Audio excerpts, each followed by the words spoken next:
Halo, Assalamualaikum warahmatullahi wabarakatuh.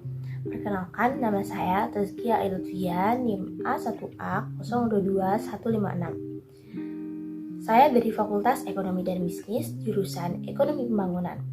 Pada video kali ini, saya akan menjelaskan isi dari makalah saya yang berjudul Seni Mencari Kebahagiaan di Zaman Kapitalisme guna memenuhi tugas mata kuliah saya, yaitu mata kuliah kewarganegaraan.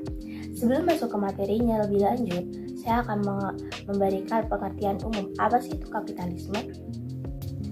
Sistem kapitalisme adalah sistem perekonomian yang menekankan peran kapital, yakni kekayaan dalam segala jenis, termasuk barang-barang yang digunakan dalam produksi barang lainnya. Pengertian kapitalisme secara sederhana adalah sistem ekonomi yang membebaskan penuh pada setiap individu untuk melakukan kegiatan ekonominya, seperti melakukan produksi, distribusi, juga penjualan dengan modal yang sekecil-kecilnya untuk mendapatkan keuntungan yang sebesar-besarnya. Membahas tentang kapitalisme, di judulnya saja sudah kontra banget. Saya akan memperkenalkan sistem kapitalisme.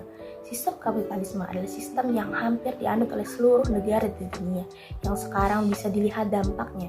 Dibilang pertumbuhan ekonomi meningkat drastis di seluruh dunia dengan terjadinya globalisasi, interkoneksi antar ekonomi suatu negara, dan yang paling penting adalah kapitalisme ini menginspirasi manusia di dunia untuk menjadi kaya dan untuk mengumpulkan aset menjadi bahagia.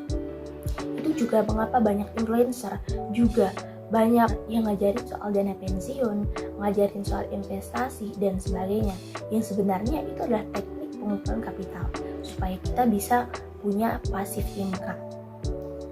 Selanjutnya, saya akan menjelaskan memiliki beberapa dampak selain dampak positif dan dampak negatif. Dampak positif kapitalisme yaitu mampu menciptakan kebebasan dalam berbisnis dan dalam persaingan usaha. Kualitas dari produksi dan jasa yang ditawarkan kepada konsumen pun bisa menjadi lebih baik gitu. Sistem perdagangan bebas memungkinkan setiap orang mempunyai hak yang sama untuk mendapatkan keuntungan sesuai dengan kapasitas masing-masing. Kebebasan dalam mendapatkan keuntungan dan persaingan menyebabkan perputaran roda ekonomi semakin cepat. Hal ini membuat lapangan pekerjaan bertambah, angka pengangguran berkurang, serta kesempatan untuk berkarya yang tak terbatas. Juga banyak industri-industri baru yang muncul. Selain dampak positif tersebut, kita juga bisa menemukan dampak negatif dari kapitalisme itu sendiri yang bisa kita rasakan pada kehidupan kita sehari-hari, yang mungkin kita tidak rasakan besar gitu berdampaknya bagi kita, tapi sering kita lihat dalam kehidupan kita sehari-hari, yaitu apa? Kesenjangan yang sangat senjang. Mengapa saya bilang seperti itu? Kesenjangan sosial bisa terjadi karena hanya masyarakat yang memiliki modal dan yang mampu mengembangkan kegiatan usahanya yang akan hidup makmur. Terlebih lagi dengan adanya persaingan atau kompetisi bebas. Tingginya sikap individualisme juga menjadi dampak negatif. Sistem ekonomi kapitalis membuat kita haus akan uang. Dampak dari kapitalisme ini juga membuat kita menjadi manusia yang tak habis-habis memikirkan akan adanya uang tersebut, membuat kita tidak akan pernah merasa puas, bahkan merasa ingin lagi dan lagi akan uang tersebut. Hal ini juga tidak baik bagi kita sendiri. Yang kemudian ajakan teori menurut Karl Marx. Menurut Karl Marx, harga dan kebijakan pasar ditentukan oleh pemilik modal demi mendapatkan keuntungan yang sebesar-besarnya. Itu adalah pengertian yang sudah saya jelaskan tadi. Dalam sistem kapitalisme, individu bebas menentukan harga penjualan mereka sendiri, dan dalam hal ini, pemerintah dapat berperan sebagai pengawas agar tidak terjadi persaingan pasar yang tidak sehat di dalamnya.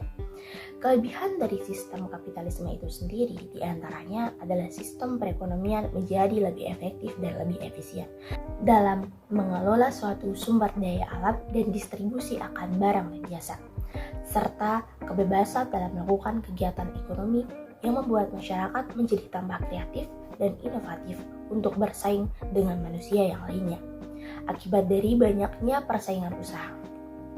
Selain memiliki kelebihan, sistem kapitalisme ini juga memiliki banyak sekali kekurangan, di antaranya munculnya perdagangan tidak sehat, munculnya persaingan dagang yang tidak sempurna, dan persaingan monopoli, dikarenakan kebebasan dalam melakukan kegiatan ekonomi di mana yang tertinggi yang akan menguasai pasar, dikarenakan memiliki kekuatan serta modal yang besar.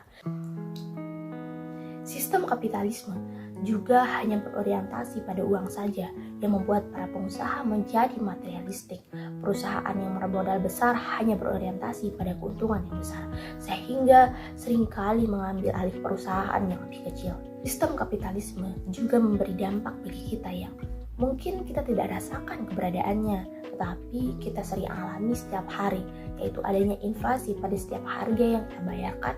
Hal ini diakibatkan oleh utang yang dibuat oleh orang lain, walaupun kita tidak melakukan hal yang sama, tetapi kita merasakan hal tersebut karena keberadaan hutang yang tiap harinya bertambah membuat peredaran uang terus bertambah karena hutang adalah uang yang berjalan.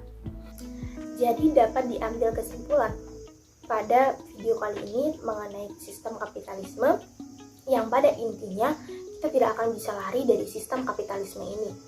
Mau tidak mau kita harus melakukan permainan dalam sistem kapitalisme agar kita dapat bertahan hidup, karena memang kita hidup dalam era atau zaman kapitalisme yang memang zaman ini sudah diatur oleh petinggi-petinggi yang menjalankan sistem kapitalisme itu sejak lama. Karena orang yang menguasai pasar juga bisa menguasai kebijakan di dalamnya. Karena orang yang memiliki pengaruh yang besar dalam suatu negara bisa mempengaruhi kehidupan negara tersebut, diakibatkan pengaruhnya yang besar. Kita ambil contoh, yaitu bank-bank yang apabila mereka bangkrut itu akan bisa mempengaruhi perkembangan perekonomian dalam suatu negara. Yang artinya apa? Pengaruh dari petinggi-petinggi besar ini bisa mempengaruhi kehidupan atau berjalannya kehidupan negara dalam suatu negara.